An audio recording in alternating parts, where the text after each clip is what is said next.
Music City.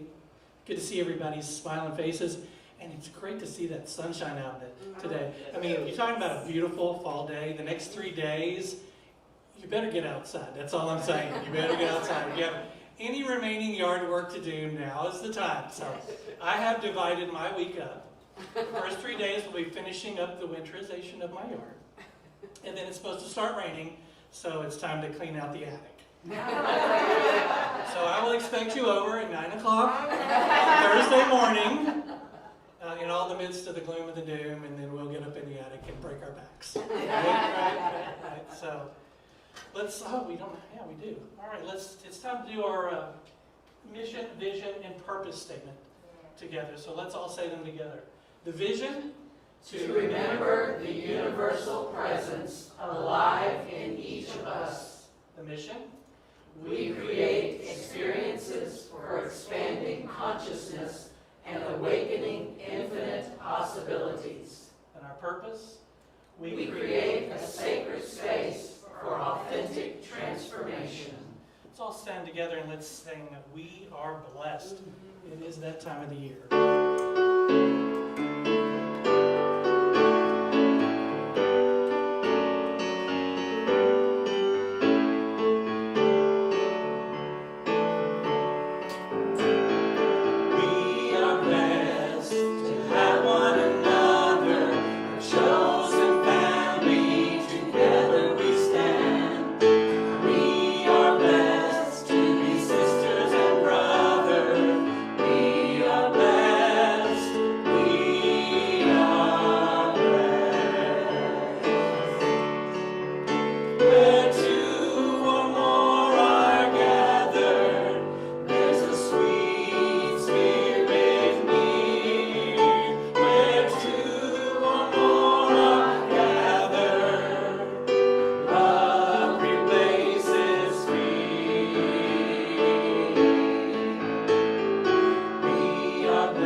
Discussion group every Wednesday night until February the 23rd from 6 to 7:30 p.m. via Zoom. We're breaking for Thanksgiving and Christmas and New Year's weeks, so be cognizant of that, and I'm sure that'll be in our weekly newsletter as well. Facilitated by Valerie Dennison. Guys, she is doing a fantastic job. We are so grateful to have her and facilitating this. It is a great class. I mean, I'm thinking about it throughout the week, so I know that it's sticking, it's not just one of those. It's one of those that stays with me. So tune in. There, if you'd like to join the group, call or text at 615-414-8899 for more information, or there is a book scholarship for book scholarships as well. So if you need a little help with that, we've got help for that. Sherry? Yes. Hay House Publishers also has this book on sale right now for $5. Yes. Hay House has this book right now for $5.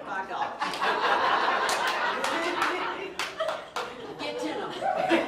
Get 10 of them and give them to your friends and say, hey, yeah, for Christmas. Say, hey. Okay, it'll be in our happenings. There's a link there as well, so check with the website for information for the Zoom address. For November the 10th class, How Everything Helps. How Everything Helps, Chapter 3, pages 29 through 41. So if you're in there somewhere and you've not come to class yet, plug in right there and you'll be current with the rest of the group. But, you know, as you have your leisure time, read the rest. Chapter 1 and 2 are just incredible. So it's a great book. Coming up, the name of the book, by the way, is Everything is Here to Help You by Matt Kahn. We had all these wonderful things that came in, $5 books, you know, get 10 and all of that. So, you know, I just kind of wrote, I do it like this. Roundtable discussion coming up November the 9th as a follow-up to our town hall that we had. It's at 6 o'clock. It's Tuesday, this coming Tuesday, yes. A follow-up of the town hall. What are our beliefs and our values? And who are we and what do we stand for? We've had an opportunity lately to have little mini discussions about that, haven't we? Yeah, we have. So there's Zoom information sent by the email and happening. So on our website, if you want to know more about that roundtable and be reminded of it. Unity of Music City is calling members to consider fulfilling the role of member at large. This is someone who would serve on the Leadership Council, attend monthly leadership meetings, learn how Unity of Music City conducts business, and be available for special projects and serve on committees. A member at large can be considered for an executive council position after serving 1 year, or not. Don't let that scare you away. Okay? Yeah. So if you're not ready for that, that's not your thing yet. Okay, so fine. Okay, great. Still consider the member at large. All right. Please email the office at unityofmusiccity@gmail.com if this is something you feel called to do. Unity of Music City is grateful for your consideration. Okay, coming up, Sunday, November the 21st, Souls for Souls. Okay, I know everybody in this room has at least one pair of shoes you're done with, right? Yeah. Okay, well, bring those shoes to this room next Sunday the 21st, and we're going to take those, contribute those to Souls for Souls. So we got a couple of weeks to get that in the newsletter and as an additional reminder. So just remember the shoes. You know, you put them on every day. Is this a pair I really, really need? Or want anymore? Okay, so remember that on November the 21st. And then finally, it's been a little long thing today, hasn't it? Let's talk about our prayer chaplains.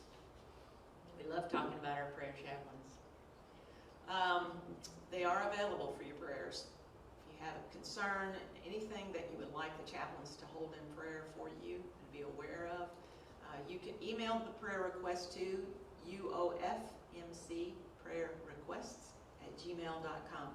There's also a prayer box in the back of the room if you feel led to drop a little note in there about your concerns. Any and all prayer requests are welcome and answered. All right, let's do the next thing, Ryan. So yesterday, we spent way too much time going from place to place looking for a new Christmas tree. And who knew there were that many choices, right? But this morning I woke up and I thought, we are already placing all of this focus on Christmas. And then in a couple of weeks we'll be thinking, oh, what are we going to do for New Year's? We need to take a breath, and we need to remember what this time of the year is for, which is the blessings that we share. We're having a blessing right now, just being here with the people that we love and that love us.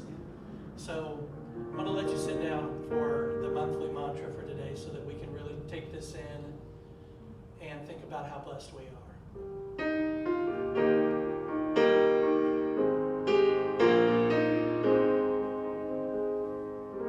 I am so blessed.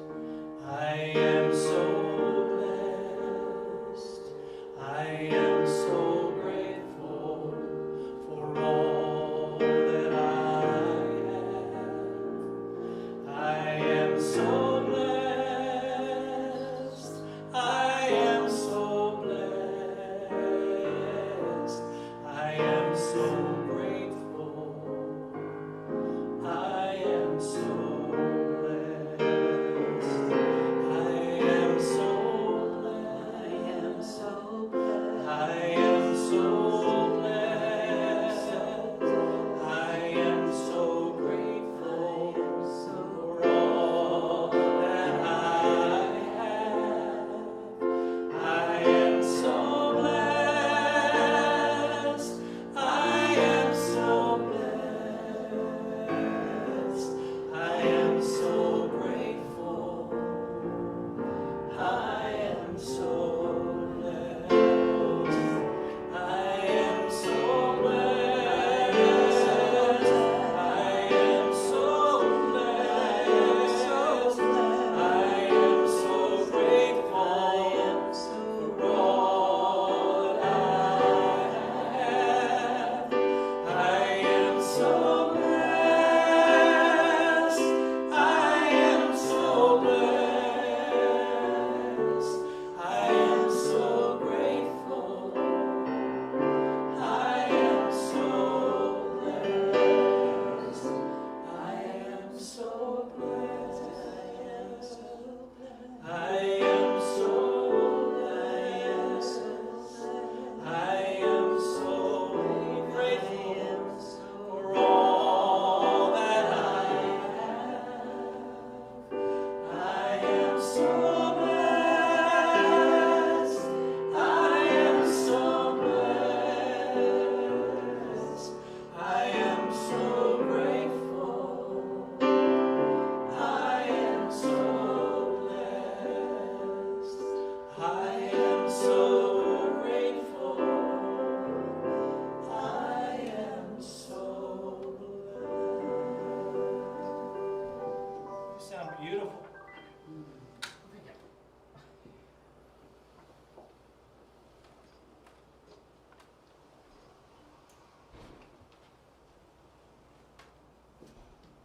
Good morning. Good morning. Our sacred reading this morning is affirmation. I'll read it, and if you guys repeat it after me after. I accept my divine essence, and I am at peace. With me. I accept my divine essence, and I am at peace. Life in this body and on this planet is a bit of a roller coaster at times.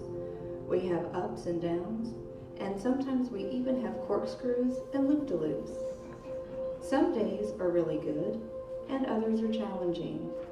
Chances are you've experienced some moments in your life that really tested you, perhaps even felt like they were too big for you to handle. Whether the dynamic nature of this life feels good or brings challenges, the divine essence is always who you truly are. And that essence is perfect peace, perfect joy, and perfect love. It is the stillness within that provides the reference point. Just as we know how fast a train moves because of the still objects beside it, the very fact that we experience ups and downs attests to the presence of the reference point of stillness, the reference point of peace. The inner peace is always present. We might be on a fast-moving train, but we can keep our eyes on the unmovable mountain holding us still in our vision. I accept my divine essence, and I am at peace.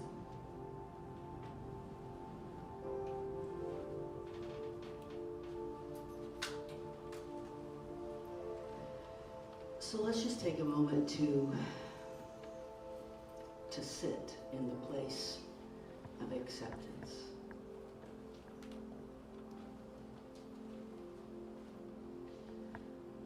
we know that there is stillness within us because it is the reference point by which we assess how fast our life moves at times. Always that stillness calls to us.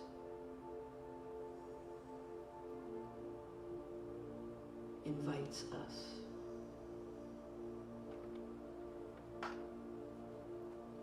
Welcomes us into its presence. Your presence. The presence.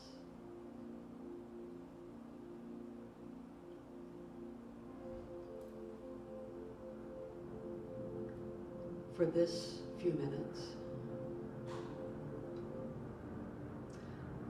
let go of everything else.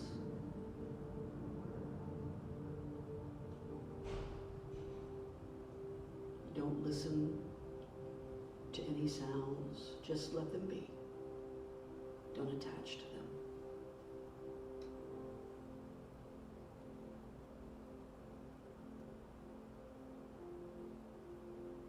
Let go of any need to know how long this is going to last or what will happen next.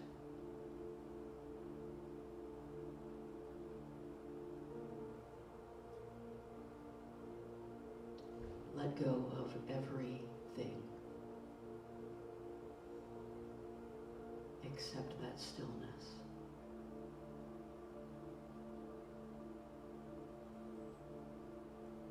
That spaciousness within you.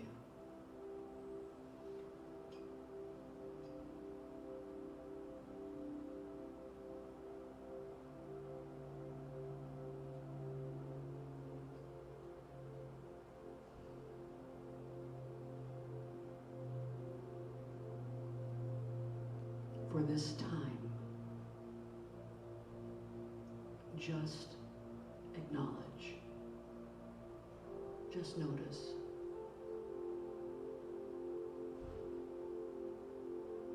that core of stillness that is the divine presence that is you.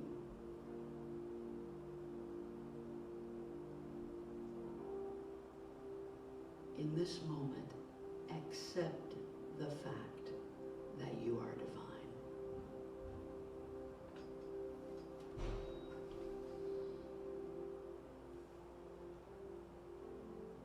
And sit with that in the silence. In the silence.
And as we sit together in the silent place that has invited us in,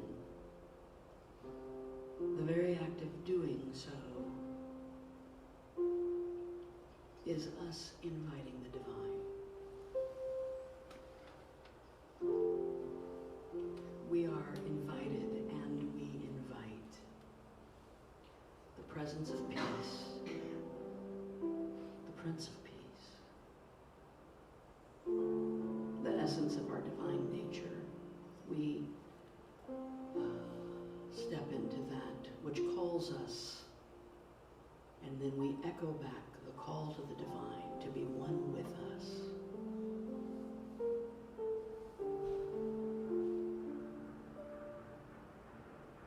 and in that we find peace.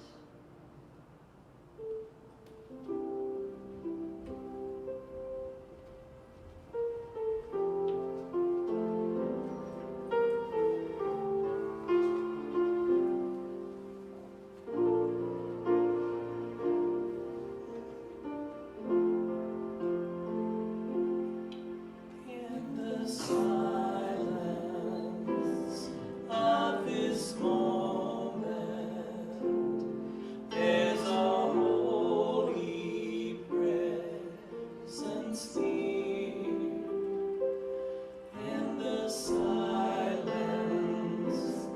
of this moment, Spirit whispers and I hear.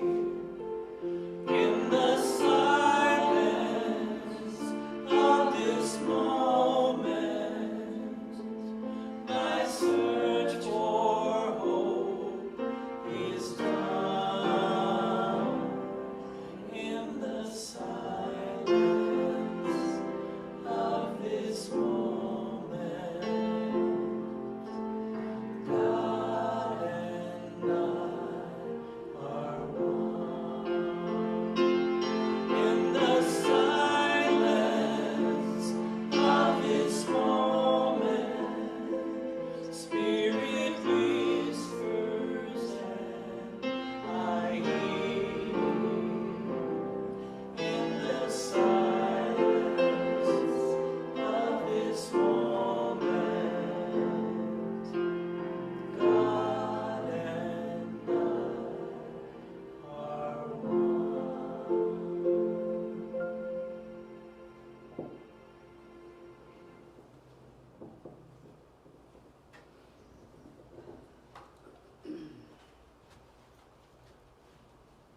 Good morning, everybody. Good morning.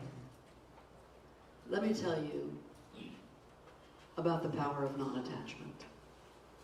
Because during that meditation, I felt certain that my shirt was gaping right here. And you could see my belly right there. And I had to let it go. God is good. All the time. Thank you, Dr. Q. This is about, well, let's see, do we have that up there? Is it me? Okay, there we go. The gratitude of acceptance is the talk today. The gratitude of acceptance. So let me just tell you that when I was a kid, I used to regularly practice my Oscar acceptance speech.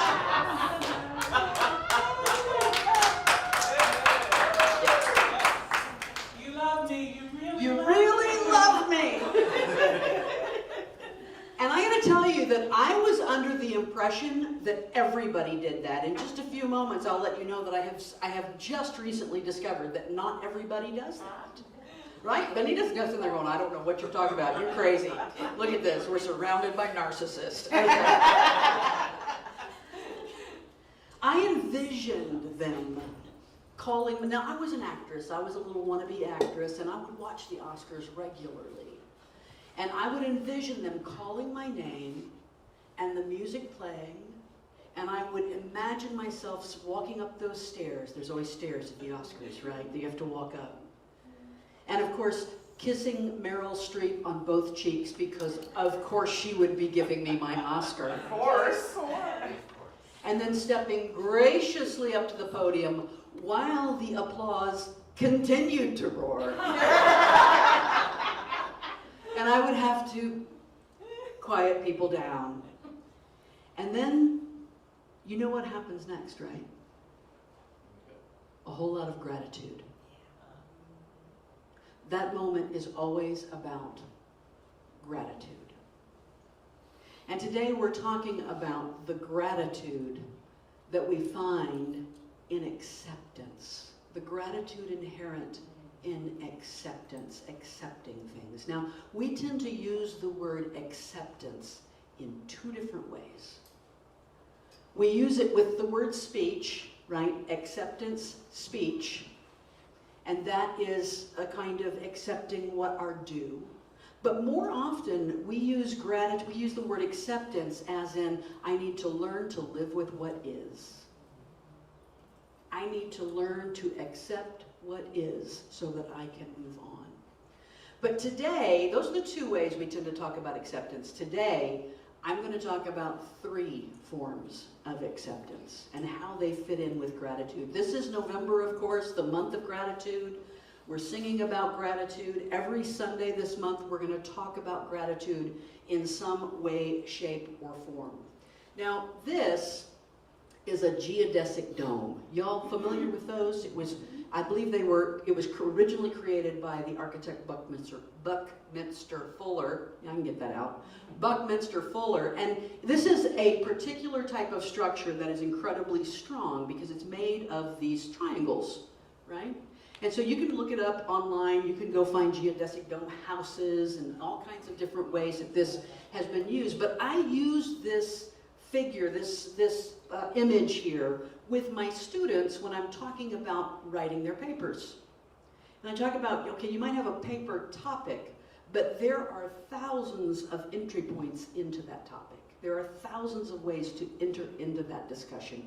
Your job now is to pick one, to commit to one. So if you think about each one of those triangles as a doorway, as a portal, if you will, a portal into that idea, that complex idea. Gratitude is a complex idea as well, and there are many entry points into gratitude. Many ways that we engage with it, that we become the energy, the vibration of gratitude. And in the same kind of way, gratitude also, every entry point is an exit point. Or maybe a better way of thinking about it is a result. There's always a particular result to gratitude. And they're all different, and yet they're all the same, because the result of gratitude is abundance. Every time. Gratitude and abundance are flip sides of the same coin. We cannot speak about gratitude without speaking about abundance of some sort. Right? They're inextricably tied together. Gratitude is the foyer of the sanctuary of abundance. You can't get into it unless you go through gratitude. Now, I know at the old building, Dave used to sometimes come in a different way through a back door, but we're going to let the metaphor stand anyway. You can't get to abundance without passing through gratitude. So we're going to be looking at gratitude the entire month of November, right up to Thanksgiving. I believe Souls for Souls is Thanksgiving Sunday. That's going to be a really special day around here, so you'll want to show up. We hope to see some of you folks as well here on Thanksgiving Sunday. So since gratitude is the key to abundance, we're also going to look at some of the types of abundance that these types of gratitude lead us to. So when we say abundance, people tend to think of this. That's what people tend to think of this. Right? Big old stacks of $100 bills, and there is absolutely nothing wrong with that. Money is energy. Money is a tool. It inherently has no good or bad to it. Right? It is just a thing. It's like a hammer. I can use a hammer to build a house. I can use a hammer to hurt somebody. It's just a tool and how we use it. There's actually, I was reminded when I was thinking about this of, you probably remember hearing Denise Jurgen talk about, she mentioned this several times over the years that I knew about. When we had, by the way, that right there, that transition is called the vortex, so I had to use it. Of course. But I remember Denise talking about, and I was there that night when she taught a Wednesday night class on the vortex, Esther and Jerry Hicks, Abraham, the law of attraction, and that first night we had over 60 people there, and I know that because I was there. I was one of them. We had people show up who never showed up through our doors on Sunday morning. We had people crawl out of the woodwork because they wanted to know the answer, the key. What's the key to success? I've got to achieve, I've got to succeed, I've got to have more, I want abundance, I want to be in the flow. There's nothing wrong with this at all. I also think it's very important that we remember what is important, because the money is a byproduct. It's a tool. Desiring money alone, for me, if that's all I want, desiring money alone is like wanting the feeling of being full without having the pleasure of eating. Because the fullness is kind of not the point. If you've ever sat down to a sumptuous dinner, like, eating it is the point. Being in that act is the point. I used to say that folks who just want the prosperity of money, to me, it's kind of like looking at an entire beach of blessings and picking up one grain of sand and saying, this is what I want. Because there's so much more to abundance. Now, we're going to talk about money. Today's not the talk about money. Probably in January, it's brewing. There's a little talk about money that's going to happen, but not today. So to balance the scales, since we've been talking about the vortex and money and all that kind of stuff, I want to talk about this man just a little bit. As I was preparing this talk, he kept coming to my mind, Gandhi. And I couldn't figure out why, and I couldn't figure out how he fit in, but he just kept coming up, and I just followed it. So we're going to follow that as well. This is Mohandas Gandhi, that's his name. You probably know him as Mahatma Gandhi. Mahatma is a word that means great-souled or venerable. So he is the great-souled Gandhi, right? That's, we call him the Mahatma Gandhi. And this, of course, I don't know if you all noticed, there's a little paradox, irony going on there. This is his picture from the money. Because Gandhi is on every bill in India. Any rupee note you get has Gandhi's picture on it. Forget all this, let's find 4 different presidents and some guy who was Secretary of the Treasury business. It's all Gandhi all the time when you're in India. He's considered the father of the nation because he led the movement that brought India back to its independence, right? After almost 200 years of British rule, 100 really for the whole nation of India, but they began colonizing parts of India 200 years ago. And I was able, when I was in India, did you know that I've been to India? Yes. We're going to start a bingo card. That's right. When I was in India, I was able to go to the place where Gandhi was assassinated. And so in that place, it's called Birla House. And it is a home in Delhi where he had been staying for the last 144 days of his life. He didn't know it was the last 144 days of his life, but that's where he was. And on the wall of the room was this quote here, "Simplicity is the essence of universality." And that was what he was known for, partially, was purposely accepting a very simple life. And in that simplicity, by the way, we often think that the opposite of simplicity is abundance, right? It's having a lot of stuff. But I want to say that the opposite of simplicity is chaos. There is an abundance in simplicity. Because simplicity can give you an abundance of time to focus on what's important. It can give you an abundance of abundance of peace, right? Not dealing with all the things I got to take care of in my life. So that is a kind of abundance. This is the bedroll where he slept, and he lived literally on the floor. That desk in the back is his writing desk that he would use sitting down on his bed. And there's his little table he would eat at. You can't really see it, but down here in the front, this right here is the loom where he would sit and spin, because that's what he did. He spun cotton. But this is also Gandhi, and he was a young lawyer. He went to London and he studied law at University College of London. And he was an incredibly intelligent young man. He left London and he went back to India to try to set up a law practice, and he was not successful. He spent about 2 years trying to set up a law practice, and it just failed. You know, it makes me think that every time I failed, maybe the universe was trying to pull out my inner Gandhi. Every time failure has happened, the universe has said, nope, nope, nope, nope, that's not where your goodness lies.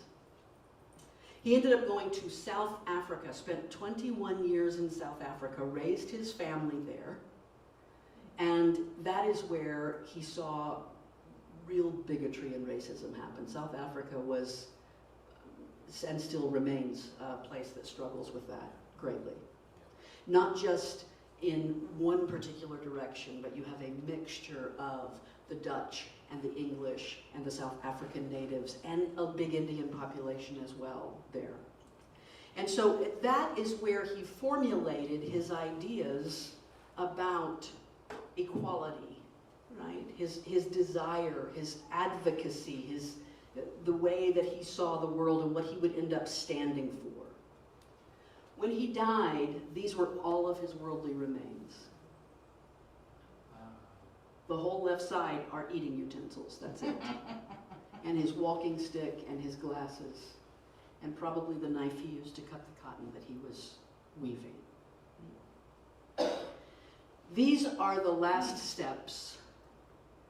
They've got them footprints in cement where he walked from Birla House.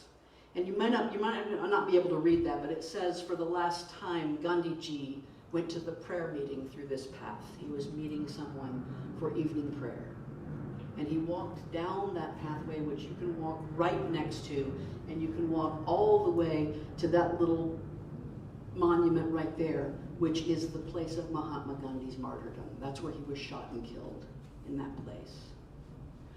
So, what does Gandhi have to do with acceptance? Let's take a look at that. Let's talk first about that type of acceptance where we have to accept something that is not really desirable. We have to accept a situation we don't really want. We have to accept our lot in life. We most often talk about acceptance this way as the reluctant agreement to acknowledge aspects of our life that are not wanted, learning to accept our situation. And we see that type of acceptance as a kind of emotional maturity.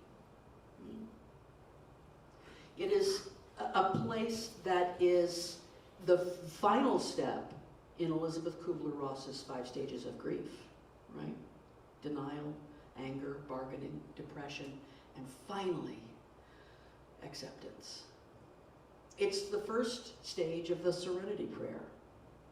God, grant me the serenity to accept the things I cannot change. So, in other words, acceptance is kind of what we do when we've tried everything else. Right? We realize we're facing a situation we cannot avoid or alter. And so then, and only then, we step into the practice of acceptance. Ralph Waldo Emerson said, "Accept the place divine providence has found for you, the society of your contemporaries, the connection of events." It makes me think about this spiritual community. Accept the place that you have been put in this world. We used to say, well, we could still say it, it's not that we have stopped saying it, you are here by divine appointment. You met with a divine appointment. You kept a divine meeting time and date to be here and to gather this energy together, right? You have been placed here by divine providence in this connection of events, in this time and in this place. So accepting it is saying to the universe, thank you. Thank you for placing me here. Thank you for putting me with these people. There's a direct connection between Emerson and Gandhi. Right? Emerson, of course, is one of our spiritual ancestors in unity. Gandhi was heavily influenced by Henry David Thoreau, who was Emerson's best friend, and Emerson was one of the primary influences on Thoreau. So you can follow this little line, by the way, through history of Emerson, Thoreau, Gandhi, Martin Luther King Jr. They're all directly connected, and they all learned from each other and told the world that they did so. It's not just something we think happened, it happened. Henry David Thoreau, of course, famously spent the night in jail because he could not accept the fact that he had to pay taxes to a government that allowed slavery. And he said, if I pay taxes to a government that allows slavery, the government has therefore made me a slaveholder, and I will not accept that. Right?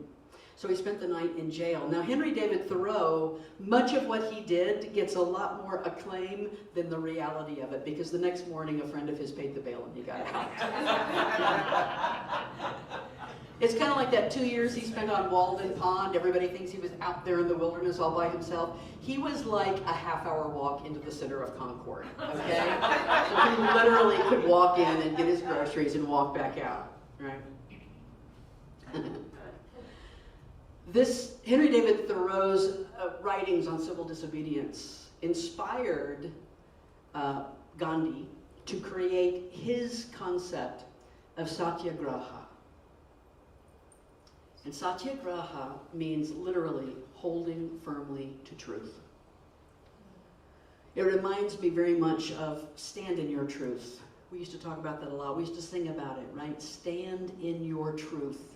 Just stand there. That is a form of both accepting and resisting, in a way, of standing up for something, right? I can stand in my truth silently, right here. It's not just nonviolence, which is ahimsa in yoga language, but it's more than that. It's a kind of affirmative ownership, acceptance of what is true.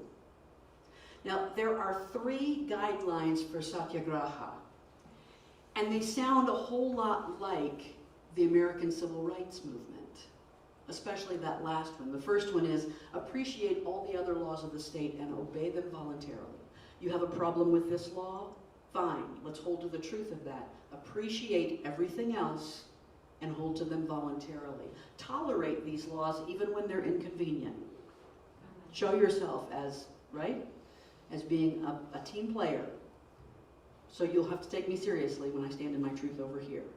And that third one makes me think of the folks that I knew over at TSU who had been members. Some of my professors over there had actually sat in on some of the lunch counter demonstrations in Nashville, and this is what they were taught. Be willing to undergo suffering. Be willing to have the loss of property and to endure the suffering that might be inflicted on family and friends. That's the price. To stand in your truth. Be willing to hold to that truth no matter what. So, in other words, accept. Accept the truth and hold to it while simultaneously accepting what is the outcropping of that. Accepting the situation around us. I accept this situation and I accept the higher truth that I know. And I stand in it. Gandhi was a lawyer, and he could have followed many different paths. He accepted his role in life and what was his to do. He voluntarily said, I'm walking away from income. I'm going to put on the dhoti, which looks like a loincloth. I'm going to spin. I'm going to completely acknowledge and represent and stand with, affiliate myself with the downcast, the poor and the outcast. I'm not going to separate myself from them. Reminds me very much of the life of Jesus. Makes me even think about Jesus saying, if it be your will, let this pass from me, but nevertheless, not my will, but thine be done. I accept what is mine to do. What is my purpose? Boy, that's the great question of life, isn't it? Well, where are we? And what are we doing? We are in our purpose. What is yours to say? For this moment in time, my purpose is standing right here doing exactly what I'm doing. And I pray to show up in that space in integrity and purity and cleanness and honesty. And yours is to do the same. Have we accepted the place that divine providence has for us in this community? This past week on Monday, we went and looked at a space. And it was a beautiful time of us all talking and gathering and listening to each other.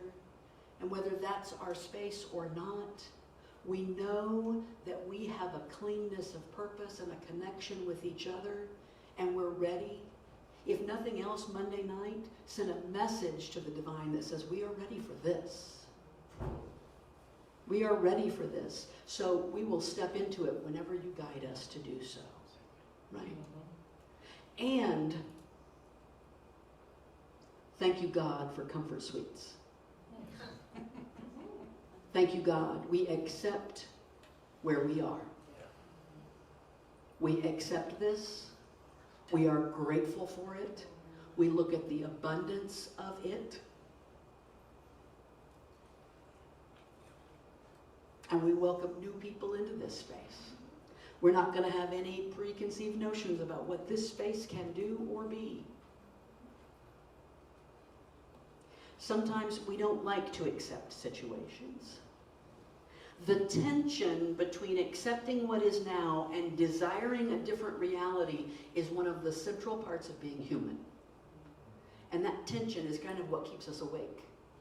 Not awake at night, hopefully, but what keeps us awake in our spiritual journey is to say, thank you, God, for this right here, and thank you, God, for what is to come.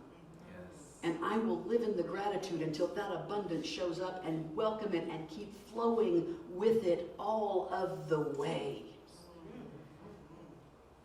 Gandhi accepted his role. And he led a campaign of nonviolent resistance against British colonization, and ultimately he helped to bring that about. We know him worldwide. He's one of the most known figures around the world. But first, he had to accept what was his to do. He had to get his principles aligned in South Africa, figure out who I am and what I stand for. Then he came home to India and started arguing for women's equality and getting rid of the caste system and self-rule. Right? And he spent some time in politics. He was the president of the Indian National Congress. He wasn't always just a man in a dhoti. This type of acceptance requires a deep faith, a trust. Have I always been able at every moment in my life to say, thank you for this moment? Sometimes that's easy, and sometimes it's not. But that is faith. Thank you for this moment. The second type of acceptance is to accept the good that comes your way. Taking that walk up the steps of the Oscar stage and receiving your award. Now, you might think that this one is easy, but it has its challenges as well. And in fact, this is the one we often forget to do. We've heard a lot about accepting our lot in life. We know that's what we're supposed to do, even if it's not easy. But what about accepting the good that we have? So the other day I posted something on TikTok about this because I needed some feedback, because all I have is my own experience, and my own experience is, doesn't everybody practice their acceptance speech? I cannot even imagine not practicing that. But come to find out, I might be a rare bird. I don't know. Because I found I got a lot of feedback from people who said, Here's the thought. Some of the comments I got were these. The first predominant comment I got was, I'm an introvert and I would never get on stage. And I responded to that by saying, that has nothing to do with this. I know so many performers who are introverts. Miss Conley is an introvert. And you know what? If they call her name at the Grammys, she will walk up on stage. And she will have some things to say. Right? And then she will walk off stage and immediately say, I need to go to bed now. But that has nothing to do with it. Introversion doesn't have anything to do with this being willing to accept your moment in the sun, being willing to accept your good, being willing to accept that, you know what, I may be the person who's called on to stand up and have the voice right now. I might be called on to be Gandhi. If you watch the life of Gandhi, there's a very good chance he was an introvert, if you really pay attention to him, right? But he stood up and he used his voice. The other comment that I got a lot of was, I never imagined I would receive an award, let alone have a speech prepared. Wow. And I think, oh, that spiritual power of imagination. Remember the 12 powers of man? One of them is the power of imagination, the power to see yourself, to vision, to look at something bigger than what your reality seems to dictate right now. Right? To see something bigger for yourself, to have that imagination. Some people have difficulty doing that. And the other comment I had a lot of was, I don't have any talents. And I have no reason to even think about that. It was the feeling of, I don't deserve it. I don't deserve to even pretend. That broke my heart. Made me think more and more about whatever ministry I might have with people who follow me on social media and what they might need to hear. And I also thought, what a beautiful practice of building self-esteem and self-worth. If you feel badly about yourself this week or feel you don't deserve, I recommend practicing your acceptance speech. For whatever it is, you cannot even imagine yourself winning. Your Grammy, your Tony, your Oscar, your Emmy, your Heisman Trophy, your Nobel Prize. I don't care. Whatever it is, practice it. See yourself. Not because you think you're going to win it. Not because, just to see yourself in the place of being someone receiving accolades. It's about the practice. You know, I heard years ago, and I still do this periodically, I do this in my office a lot before I go to class. I heard years ago about the practice of standing like Wonder Woman before you leave your house. And there is something that just straightens out your spine and puts your shoulders back and has you ready for the day. It changes the way you feel about yourself. It really does. Many of our fears are actually our inner critic telling us that we're not good enough. When I think about that, public speaking has never been a fear of mine, but you know more Americans fear public speaking than death. Yes. Right? It's never been a fear. I was raised by a preacher father. I'm an Aries. Let me give you any number of other reasons why it has never bothered me. Right? But I do recognize that a lot of people are terrified of that. And how much of that terror is wrapped up in that inner critic telling us we will fail. We're not good enough. We'll look stupid. We'll forget what to say. Right? This woman is Shonda Rhimes, and if you don't know who she is, you need to live for a while in Shondaland, right? Because Shonda Rhimes is a television producer. She's produced, her shows are Grey's Anatomy and How to Get Away with Murder, and I think there's some others, I can't remember. But Bridgerton, how could I forget Bridgerton? She is responsible for something like 70 hours of television every television season, which is a lot, right? She's amazing.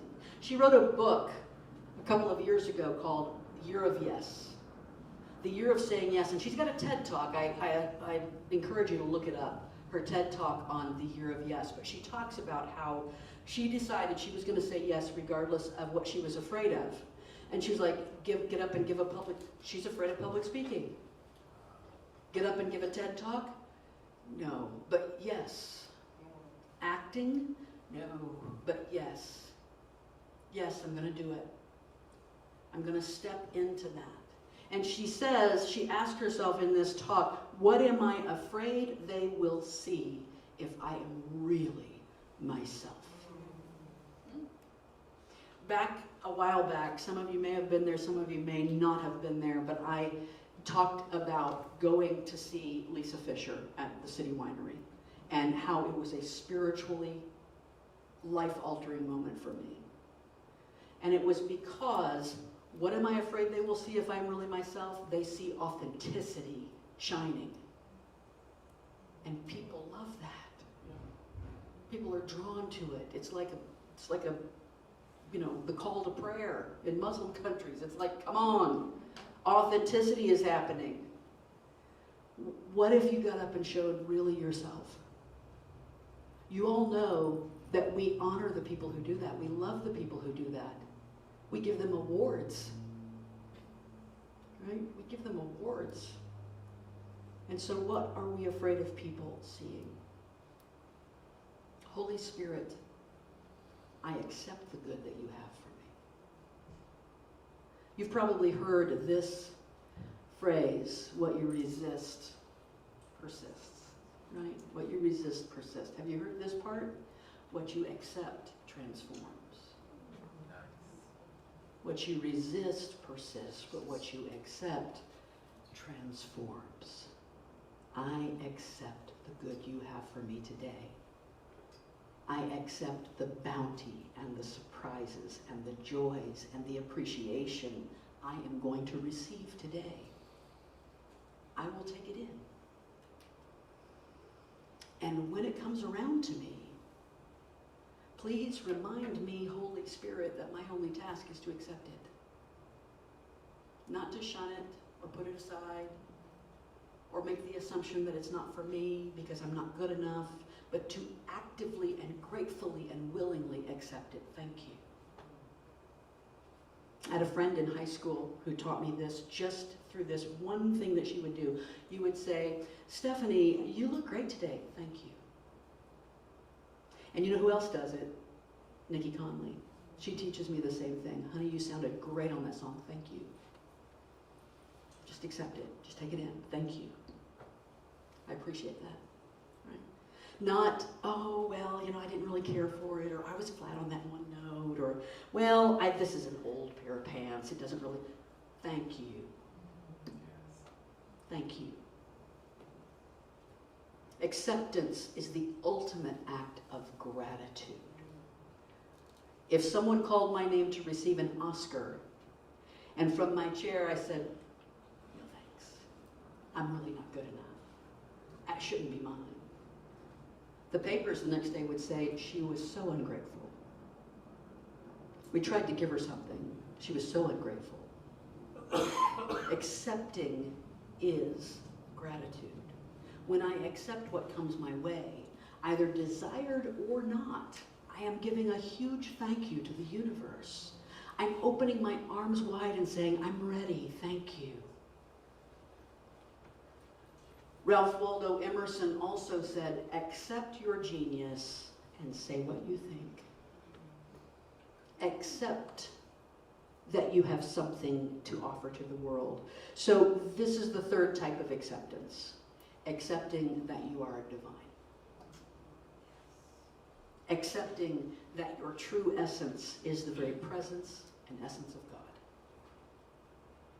Accepting that divine energy moves through you. Divine fire warms your heart. Divine air breathes through your lungs, moving in and through every cell of your body. Divine matter makes up those cells. Divine sound vibrates in every one of those cells. Accepting that you are the child of God. Accepting that you are divine. If you have never felt pure oneness with the Creator, then I invite you to simply accept it because it already is. Accepting your Mahatma nature, the venerable great soul that you are. Accepting that you have been placed in this time and with these people to carry out the work of spiritual expansion, to be spiritual essence, to shine like divine light. Thank you that that is mine to do. We know that this is true. We talk about it, we read about it, we sing about it, we have classes about it, we sit in the silence and wait for it, and that's the problem. We wait for it, and that waiting becomes an obstacle. Divine presence is nothing you wait for. It is here. You can be aware of it right now. But then realize who is being aware. If you are aware of it, then that is not you. What you're aware of is not you. It's behind the awareness. It's one of the most slippery concepts to try to get across to people, because you really can't put it into words. You just have to feel it. You have to be it.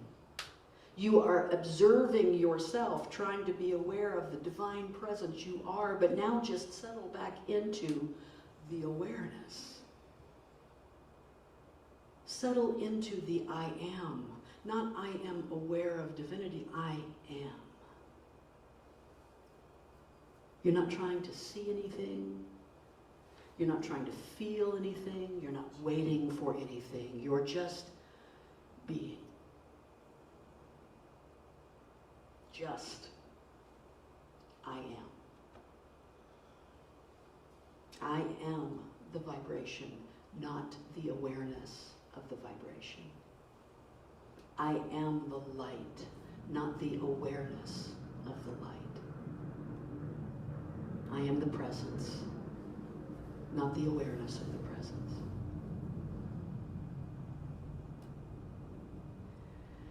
The Buddha said that serenity comes when you trade expectations for acceptance. Whoops. Let me do one more. When you trade expectations for acceptance. When we let go of what we expect to happen, we just accept every moment as it is. Because the divine is already there, and we can step into our I amness in every moment, no matter what is happening out here. When we let go of those expectations and we accept our good, accept our divinity, accept this interesting day. The gratitude of acceptance brings a particular kind of abundance. And that abundance is peace. An abundance of peace. If at any moment in your week you feel not peaceful, I recommend gratitude. Stopping and finding something, because it will take you to the place of peace. More even than peace, it takes you to that serenity. God grant me the serenity to accept the things I cannot change. And at the same time, accepting the things I cannot change brings me serenity. It's a circle. A kind of utter calm, a deep inner calm. Unbothered, at rest, at ease, at peace. This peace has no price. There is no amount of money that could be its equal. There is no amount of fame or success that could tempt one away from it once they have felt it. If you are waiting to awaken, accept the awakened being that you already are. Accept it. If you say, well, I don't know, what will I feel? What will it look like? Step away from all of that. If nothing else, just stop and say, I accept the divine being that I am. You can notice this at any moment. You don't even have to meditate. It's a little secret for you. You don't have to meditate your way to it. You can notice it in your car. You can notice it at work. In any situation, I am the presence, the vibration, the light. I am that which has no beginning and no end. I am that pure stillness already and always present in me. I accept my divine essence, and I am at peace. Namaste.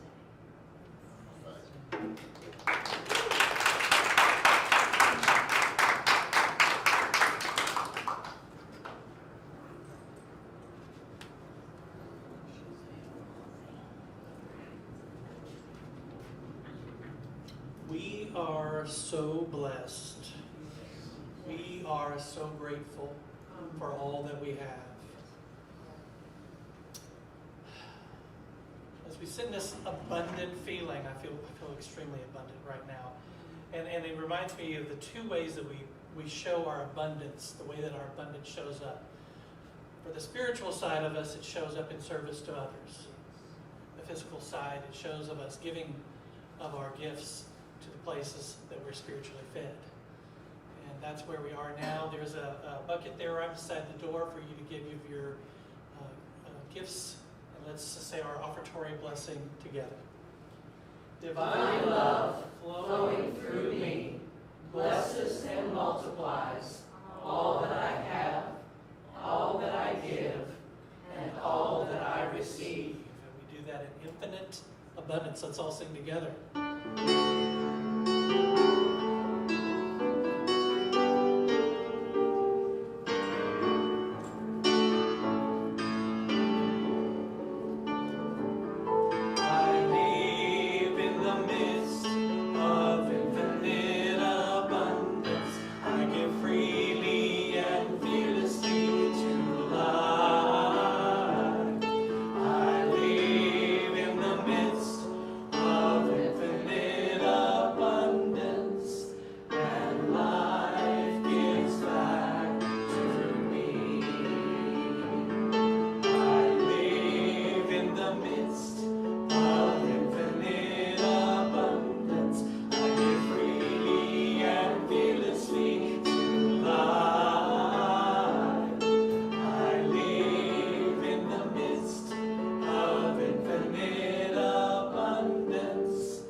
Protection.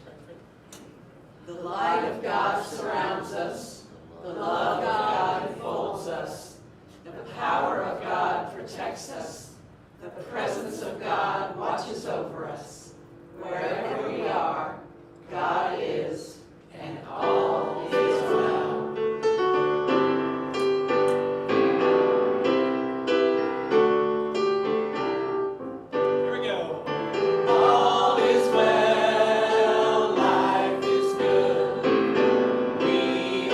Truly blessed.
week, everybody. We'll see you next